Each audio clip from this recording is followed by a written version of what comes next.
Johnny Rowland, your host of the Shooting Show. And friends, welcome to this week's program. Cold day here in Louisiana, and this young man standing next to me, many of you will recognize. A lot of folks think that Bo Greitz here is one of the most patriotic people to come on our country's scene in many, many years. Bo, you've had a long history as a military officer, as a speaker, as a patriot. And so it's good to meet you. Thank you, Johnny. First of all, this is not Alaska. By golly, this is sure not Louisiana. Not the part of Louisiana I'm used to. Yeah, we're here. It's wonderful, and really glad to come up and press flesh. My wife said that we had something in common, and I see it's not height, and so I think maybe it's the mustache.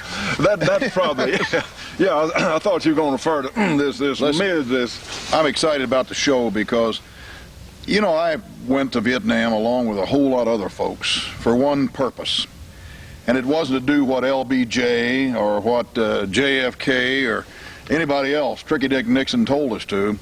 It was to keep what was over there from coming here. And since I spent a lot of time over there doing the best I could, since I've been back here, there's been 22 times, Johnny, since I got out of uniform, that I felt it was necessary to put myself in a breach between law enforcement when it seems like the letter of the law is violated, and Americans who feel they haven't violated the spirit of the law, and yet there's deadly force at use. Ruby Ridge, an example, Montana Freeman, etc., and that all. And what I want is, I want everybody to be equal under the law. And I believe that the key to this whole thing is to have people self-reliant, knowledgeable, trained, and equipped. That's what we do in Special Forces. And I'm always looking for the finest self-defense, home defense, weaponry that I can find. And Special Forces still uses the .45, even though some Army general probably sold out for the 9mm. The .45 is a great slug. If you can make it go faster, it's even better. There's only one thing better than a .45. It's got to be a .46, and I'm here to find out. Well, I appreciate that, Bo, and yes, I share the same philosophy as far as and we're going to do a little bit of shooting here in a few minutes, friends, but many people, Bo, have never had a chance to really visit with you up close and personal, and they've heard you speak on the radio, they've seen videotape pieces, but what's your take on where we are, what we're going to get? And I know in the past you have been a presidential candidate. You have more knowledge than most about this situation. What's going to happen now with the Bush administration? Well, God be praised. I thought it was an election of the lesser of evils, or the evil of lessers. I had to vote. I love my country too much. I had to vote against an opponent, so I voted against Al Gore and Joe Lieberman. Besides, of course, their gun-grabbing attitudes, there were a lot of other things that I saw. And anything that happens under George Jr. has got to be better than what would have happened under those two guys. And when I take a look at Ashcroft and I see him replacing Janet Reno, hallelujah! And so for me, it's going to be tougher, because when Daddy Bush was Director of Central Intelligence, I was running Special Forces in Latin America. There's a lot of bad blood because of what was going on. And so it'll mean more on me personally, but again, I love my country. I voted against Gore, meaning I cast my vote for Bush. I'm glad to see him in. He's making some good decisions, I think. I like Cheney. I like Rumsfeld. He was going to be DCI. Now he's SecDef, something he's already done. We've got a lot of good people coming in. I think it's going to give America time. I think maybe that God is going to give us an opportunity here to see if we won't redress ourselves. If it would have been the other way, Katie bar the door. Stake in the heart of the country. I would agree. Certainly, we know that George Bush is not going to be a savior. And in fact, before we go any further, Bo, you have a wonderful book that I got from you a year or so ago, actually. And it's called Call to Serve. And friends, trust me on this one. If you get that book and read it, you'll gain insight into where this man has been and some things. You know, it would seem fantastic, some of the statements made, but Bo has pictures. He can give you names. He can give you dates of what happened. Where can they get that book, Bo? Oh, they can call me, 702-723-5266. I live on a little airstrip. As you might think, my airplanes are in the front yards, good lifestyle. And we are 50 miles southwest of Lost Wages, Nevada. And it's on a little airstrip. I love it. Matter of fact, it's my dream, it's my bride's nightmare, because it's 50 miles to the nearest milk and bread. But the call to serve is too big, but there was a lot to say. And I'm not an author, but I am a warrior for this country. I love the Constitution. There's something worth fighting for. It's all right here. Nothing 12,000 miles from here. I've had an opportunity to be on a lot of interesting operations. I have been shot at a lot, hit sometimes, and I've shot a lot of people. And I'm convinced that if everybody in America would be properly trained, properly equipped, and everyone were equal under the law, we could be armed with what you see here, and I know that we wouldn't have to worry, about SWAT teams that look more like Darth Vader. That's true. Than peace officers, and yet they would be safer also. That's true, because a while back in our own community here, we had some. You don't mind if I salivate as I look at this thing? See, to me, I carried a 45 in Vietnam all the time, and got a chance to use it on some folks. Well, but this thing right here is most interesting. It is, and what you're saying is many times law enforcement has needed the assistance of us, the public. We did it right here a while back, right here, and what we're saying here, if we can get as many people trained and knowledgeable and as aware, guess what? They can't take over. Those world police can't take our country, can they, Bo? Nothing is going to happen, Johnny, anywhere, not even out here, that would be against the law if we could just get everybody to respect and be under the law. And so the police don't need to fear the patriots. That's right. And the patriots should not be fearing the police. We're all on the same side. A couple of days ago, we had some folks from a federal agency that came out, wanted to see our cartridge, our 460, and we got to run a little comparison between their equipment and our equipment. And our equipment actually was better than theirs. I was glad to see that. Our MechTech and certainly our pistol kit. It ought to be against the law, Johnny, for police to have a 9mm. I'm sorry, and I know a lot of you take difference. Like I say, Delta Force still holds onto that 45. But that 45, when it hit you, it was designed to knock somebody down and not just go through them. And nobody innocent, as long as you're hitting the target. Good point. Now, if you miss, then it's to whom it may be concerned. That's right. But that 45 is a great cartridge, and I can't wait to see what happens when it turns into a 460. Well, let's just take a look. Friends, since we're here, now our sunlight's fading a little bit, and it is. Let me tell you, it's with dedication here. We got some good folks down here with us, and to be out here today, yes, it's considerably below freezing, and yes, this snow is real. This is not a special effect. We can't. We're so low budget, but we can't afford special effects. But we've got a little snow out here, and we're going to introduce Bo to our 460 cartridge here in just a moment. Stay tuned for more of the Shootin' Show after these important messages. The Shootin' Show will be right back after this break for your local cable company or TV station.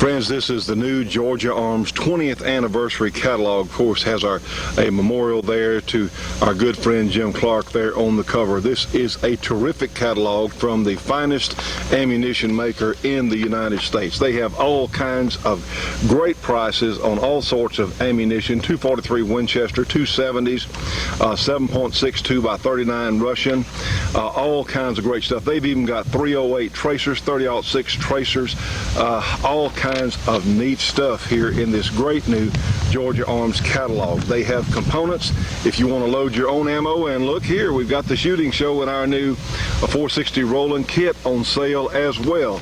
Georgia Arms has the best prices for custom grade ammunition that I'm aware of in the United States, and guess what else? They're helping to support our shooting show. Friends, give them a call today. Free phone call, free catalog, 1-800-624-6861, 1-800-624-6861, Georgia Arms, and please remember to tell them that you heard it and saw it here on our program.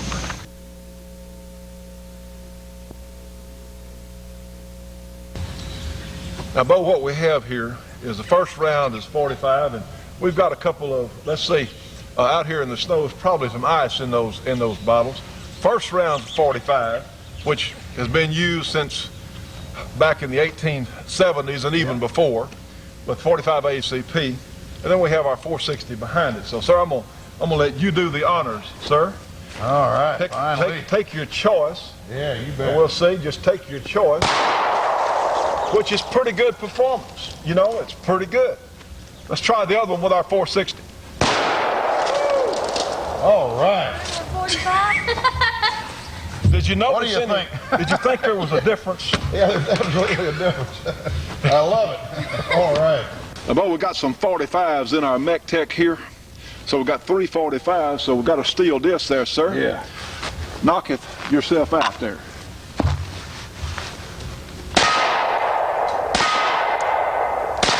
Right, now it moves on to the real cartridge. Go ahead.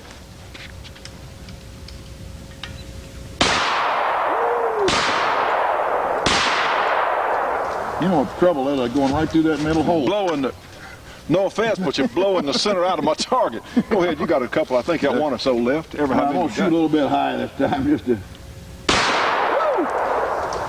Oops, we're out. That's all right, we're out. Man, What do you think? well, I think it's out. That's pretty awesome. I think that's wonderful. Matter of fact, a firearm, you know, has got a purpose. It can be recreation, it can be hunting, it can be self-defense. But whatever it is, it ought to be the best it can be. Well, I would agree. I wouldn't have anything that wasn't the best. When I find something better than what I got, that's what I get. You know, there's always the option of pulling the trigger extra hard. What happened? What happened? You know, and it's still controllable, you know. So Yeah, like it. My goodness.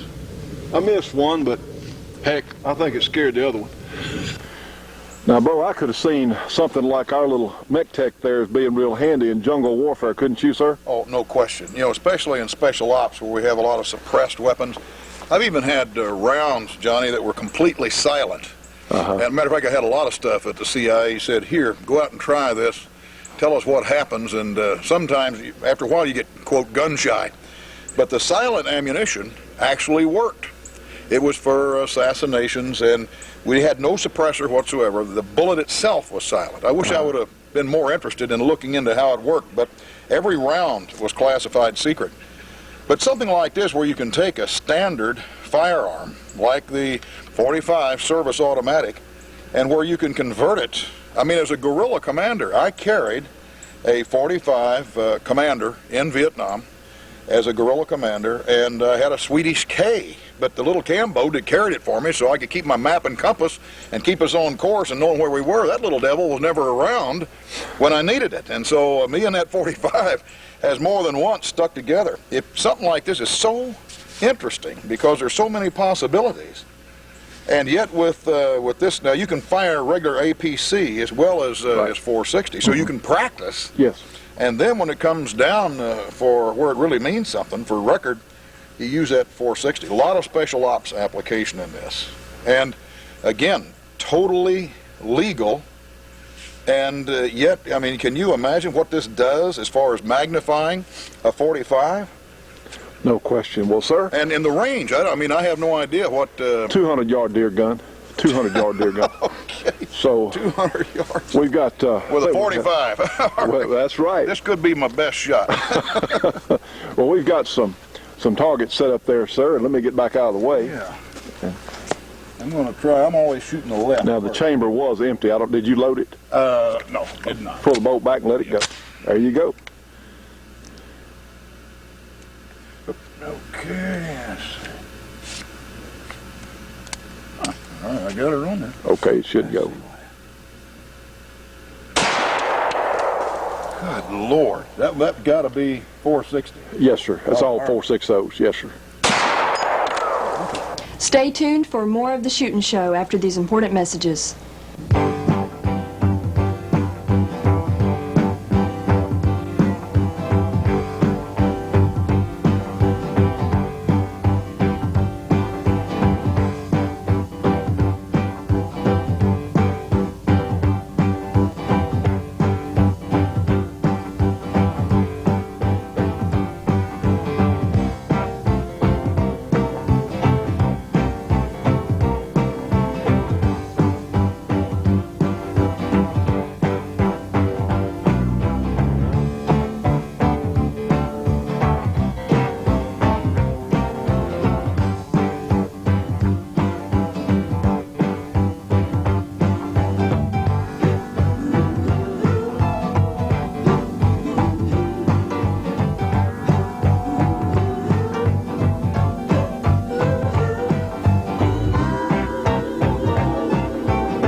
It's bad enough that handgun control has no facts to back up their claims for the gun control they want passed into law.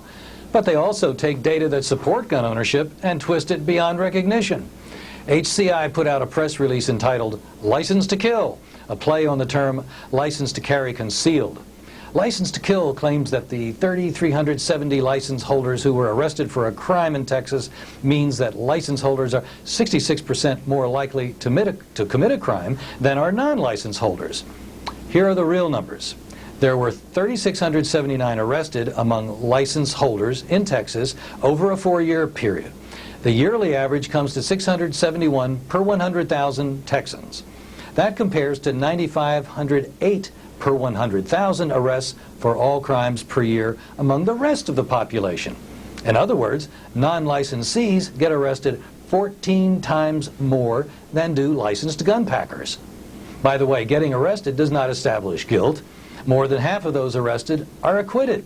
Also, about a quarter of the arrests are on felony charges, the rest for misdemeanors. And the number of murders, attempted murders, and manslaughter committed by this group? Well, 3 in 4 years. That's a license to kill? We should have such a crime wave in Washington, D.C., where guns are banned, or in Chicago, or L.A. The only way I can explain the 66% more likely number is this.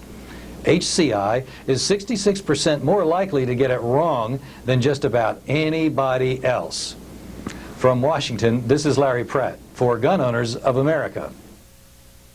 You know, friends, anti-gun groups like HCI or Handgun Control must be answered. They must be answered in Washington with the truth. They can be defeated. Let me tell you, Gun Owners of America is by far the best group in the Washington, D.C. area that is standing up for our rights. You can get more information on GOA by calling 888-886-GUNS, 888-886-4867, or find them on the internet at gunowners.org. Friends, they're helping to keep us on the air. Let's please support them.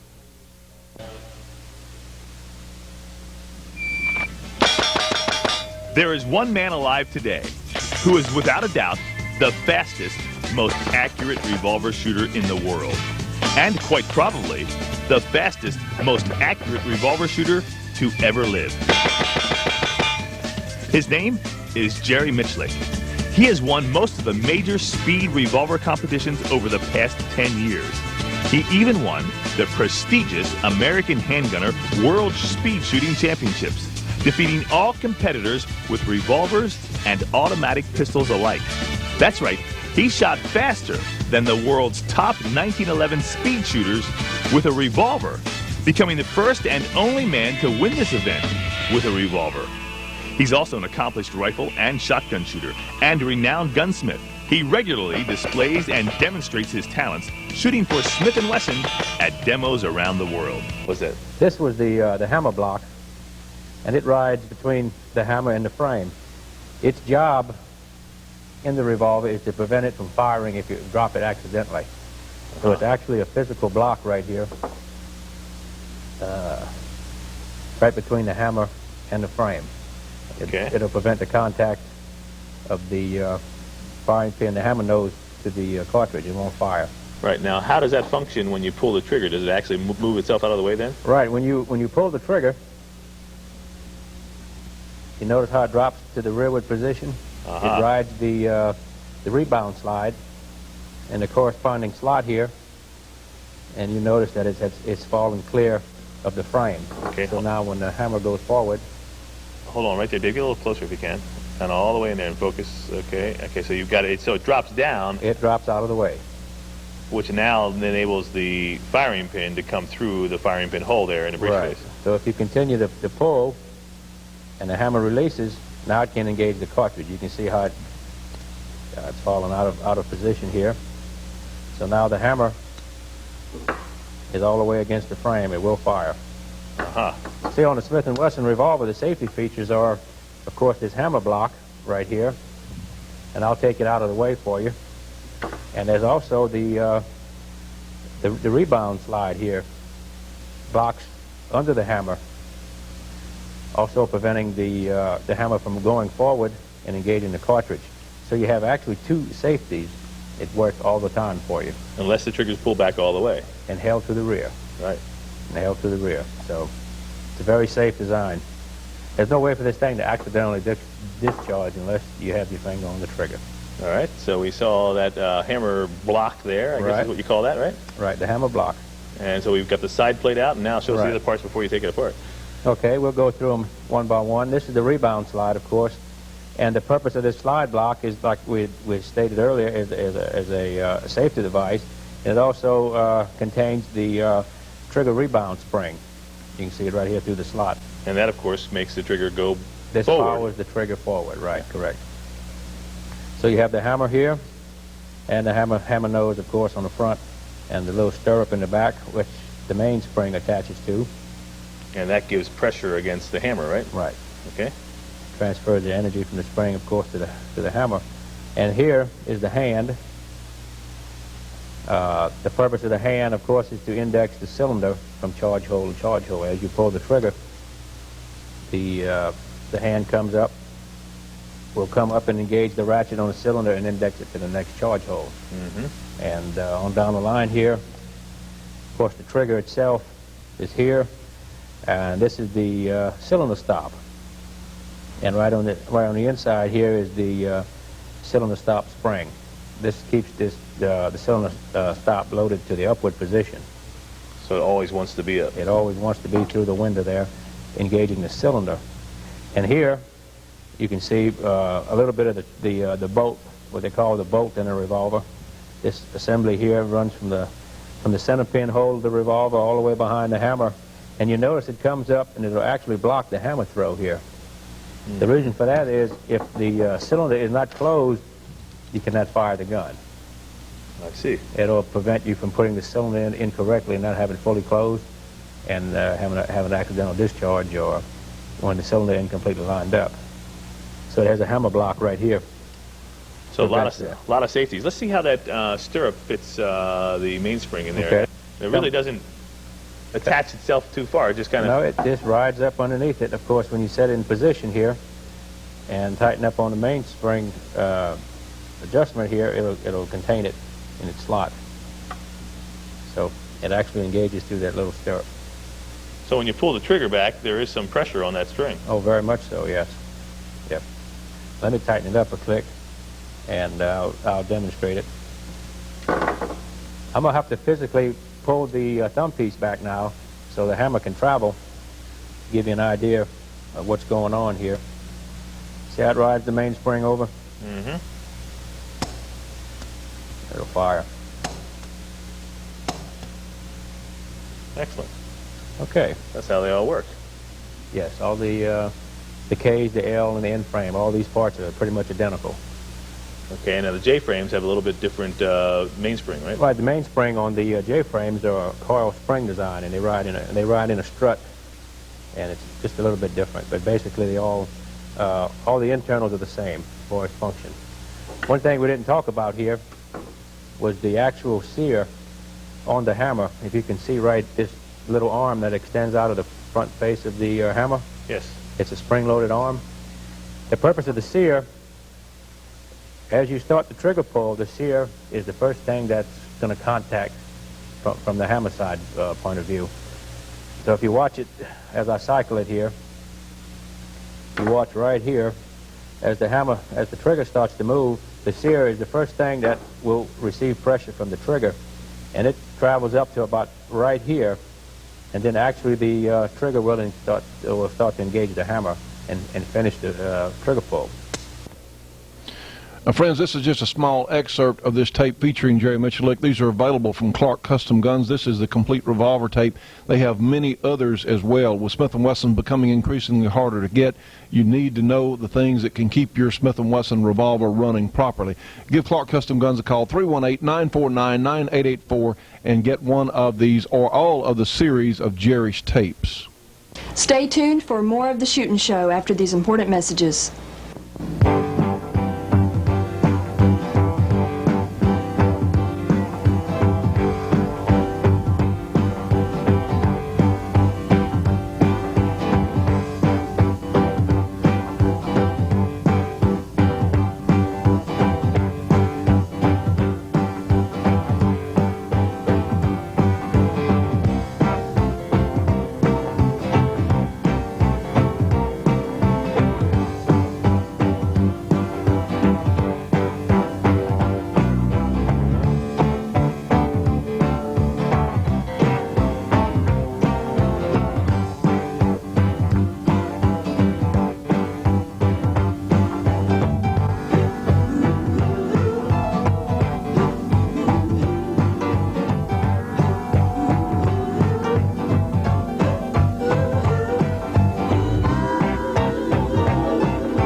Friends, I want to remind you, a broadcast copy of our shooting shows are archived at Jim's House of Videos. His number is area 318-869-0439, or you can find them on the internet at jimshouseofvideos.com. And now for our support group, we have Custom Leatherwork and Saddlery there in Denham Springs, Louisiana. We have Brooks Communication for all your communication needs in the Albuquerque, New Mexico area. We have Dennis Crocker Firearms Training, and Dennis has the connections for League of the South in the South Carolina area. Also, Dennis has our GRA shooting scenarios rule books. You can call Dennis for that. And then we have Gearlings Equipment Rental for heavy equipment rental there in Southern California. Remember, friends, we're here in part because of your contributions. Please remember to help the shooting show stay on the air. We'll see you on the next.